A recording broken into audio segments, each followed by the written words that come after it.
Welcome to Smack Talk. As we speak right now, if you're watching this, Crown Jewel is going on, but I'm not going to get to watch it until a little bit later. I got a lot of stuff to do. Boo-hoo me. Link down below as always if you want to check out some of the highlight videos that are shown here for SmackDown. So LA Knight opened up the show with a promo, and then Roman Reigns came out. And it was actually pretty good. Roman's promo I wasn't really on board with. It was kind of like, yeah, man, we're going to wipe you out. We're never going to see you again. It's like, what are you going to kill him or something like that? You're getting a little over dramatic. And then LA Knight was just like, you know what? The only bloodline we're going to see is the one trickling down between your eyes. That was a good one. I'm just saying. That was pretty snazzy. I really enjoyed this match. Kevin Owens defeats Austin Theory, and we had Grayson Waller on commentary, and he actually did really good. I enjoyed his extra dynamic that he brought there. And Theory backstage also said that KO isn't going to need a Halloween mask when he's done with him. You know, Halloween was last week, right? You prepping him up a year ahead of time, like 360 days ahead of time? Yeah. So that was interesting. And what was neat is this was a clean win with no distractions from Grayson Waller, which I appreciate. Yes, that's right. I have cheat sheets. I gotta remember very intricate little pieces of information from one segment to the next here, rather than just saying, yeah, so KO defeated Theory. Next. Like, give me a little input here. Some people, surprisingly, watch me and don't watch wrestling. But they're curious to know what... Anyways, that's enough of that bullshit. Charlotte Flair... They didn't even show a picture. They didn't even show a picture. They're showing the men and the big quads, but you know what? Where's the ladies at? Wow, that... well, they're showing a couple there. Oh, see what I did there? Yeah, so Charlotte Flair... Yeah, we won't even get into that right away because I got a couple of things to mention first. Backstage, we had Bianca Belair that was talking about getting ambushed and getting attacked. And lo and behold, always talking on an angle, which to me makes no sense because she got attacked again by Damage Control. I'm just saying. I get it. It's scripted, but I still roll my eyes at any time somebody gets ambushed during an interview. It's like face the wall so you can see people coming at each side. That's what I would do, personally. Then we had backstage Logan Paul getting all bromancy with Bobby Lashley and the Street Profits talking about little Ray like he's some little chihuahua mutt. And then Top Dollar's former... female manager with the long dreads, was it?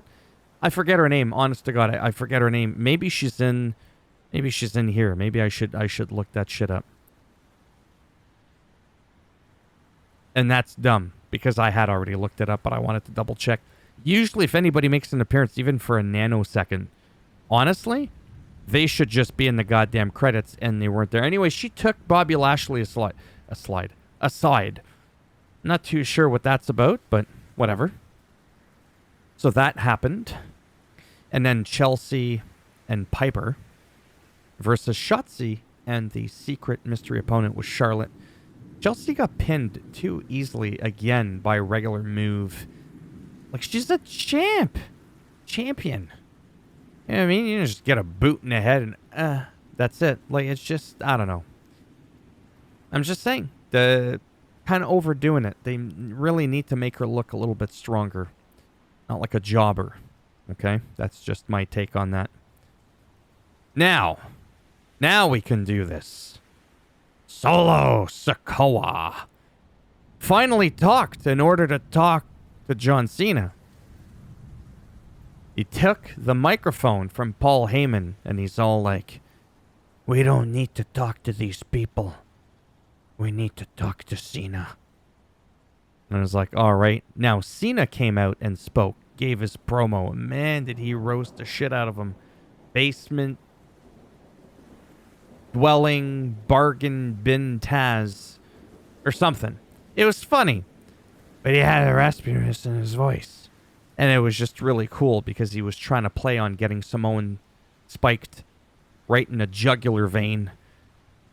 So I appreciate that, the extra effort that John Cena had to put in there. That was actually really cool. He sold it and he didn't overdo it. And I really liked that. It was just a great little segment. And it made Solo look so bad. Oh my God, did it ever look bad. Pretty Deadly. No, we're not there yet. We're not there. Backstage with Damage Control. Again, Bayley jokes about wanting the title from Io Sky.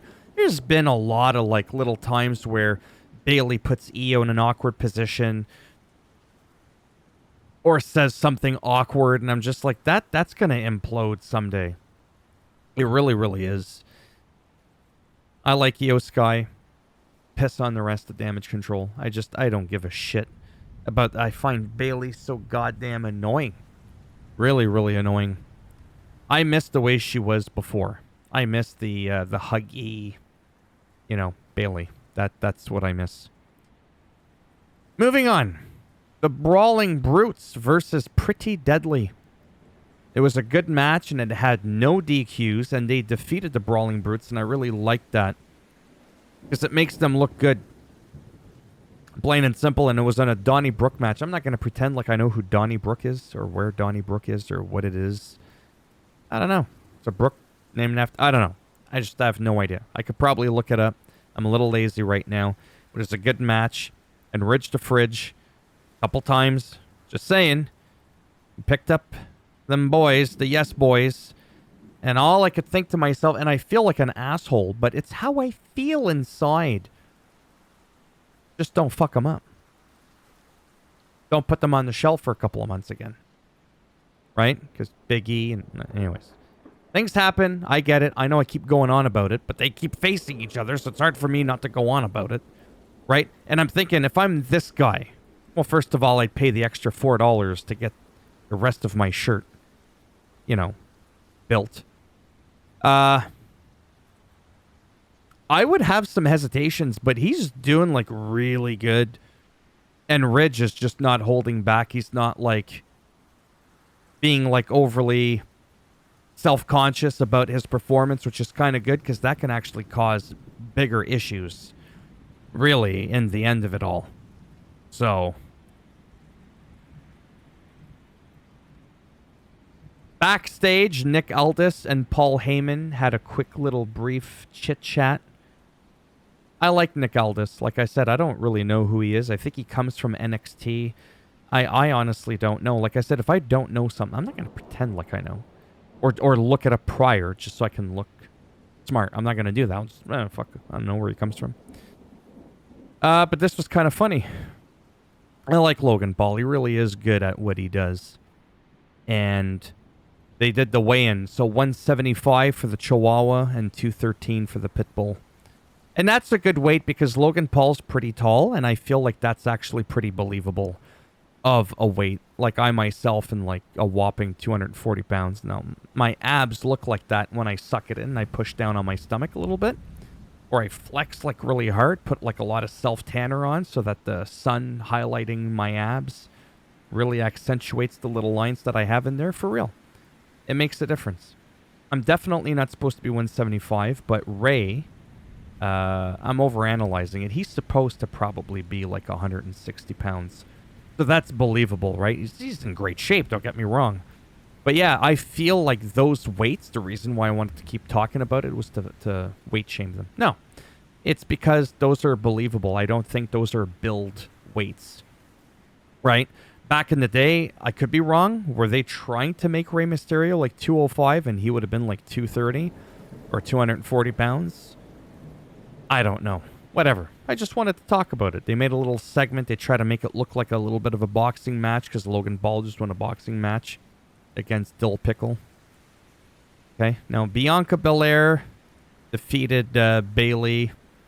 I know. I feel like I keep nitpicking it because... Because I do that. Man, she's phenomenal in the ring. That hair is long. I'm not jealous. I could use a little bit to make a little toupee there for myself. But that constant, like, shaking the butt, slapping it, I'm just like, what are you doing? You're not Trish Stratus. This ain't 2004. You know what I mean? Like, back then you expected that, right? I'm just saying it's a little bit weird for me. I find it to be cringy, honestly. But man, can she wrestle. She can't talk, but she can wrestle. A lot of other people that are the same. But near the end, she whipped Bailey so hard right in the gut with that hair. It was like a whip, and you could hear the snap. I was like, God damn. But yeah, no, seriously. Bianca is absolutely, like, amazing in the ring. It's, like, right up there. There's just some people, like I said, I harp on the mic skills a lot because it's like a big deal for me, the whole backstage thing in interviews. I put, like, almost sometimes more emphasis on that than the in-ring performance. I'm all about the character development, the drama, the days of our lives, General Hospital, you know what I mean? The drama that goes on in wrestling. The shit that actually happens inside of the ring. Sure, it's great and back and forth, drop to hold, this, that, and the other thing, a pin, a 1, 2, 3. Great. But that story can make that match more important to me. And I'm not saying I got them. That's not what I'm saying. But sometimes when there's wrestlers, they're so talented. And Bailey's a really good worker. You know, when they fall short on the mic a bit, it kind of sucks. But whatever. Some other people I could probably critique too, but like probably the reason why I don't critique Rake, I think he's pretty decent on the mic. Average. At best, it's because he's like so nostalgic. So it's kind of like psychologically, it's Rey Mysterio. You know what I mean? It's like, ooh, he could just not say anything and it would be great. Right? But my favorites are definitely, as of late, Grayson Waller's really good, I find. If we talk about promos, I don't think Austin Theory's got it. If he could trade in a couple of inches off his biceps and donate that to get some mic skills, he'd definitely be like a Cena clone. That would be really good. Like Charlotte again. Even like Chelsea and Piper. There's just something about them on the mic that I find is pretty good, actually. Chelsea really, really plays her role well. I don't know like why I feel the need to like backtrack now and talking about promos. And then Kevin Owens is just one of my favorites, period. Like, I mean, and then LA Knight, Roman. No. I mean, he's gotten a lot better. It's just sometimes lately, I don't know what it is, but with the whole LA Knight thing, I don't find his promos are that great at all. But ultimately, in the end, what matters is that I enjoyed myself. I thought this was a fantastic match. I thought this was pretty good. And I really, really enjoyed. What the hell? Oh yeah, the KO Austin Theory. That was good. Yeah. Sorry, I just sometimes I look at this here and I'm like, my goodness, it's it went by pretty fast. It's because I just did Monday Night Raw, obviously what felt like just like a couple of days ago. And obviously that show's like a lot longer. And I felt like the last video I made, there was so much more going on. But yeah. So there you have it. Sorry, I'm like half asleep. Like really tired. I'm going to go do some other stuff from my other channel. I'm going to come back. I'm going to watch Crown Jewel. Oh. And then tomorrow I'm going to talk about that. That's going to take a while. I'm going to try and speed it up. But yeah, like I said, sometimes I critique, I repeat the same things because the same things are happening, so I'm just kind of sticking to my guns about what I'm saying. Sometimes it seems like I'm being harsh on somebody, and great, that could very well be because sometimes people can get under my skin. And then sometimes I learn to tolerate people, like Logan Paul in the beginning. I was like, that was my reaction. Logan Paul was my #1 least favorite attraction when a show would come on.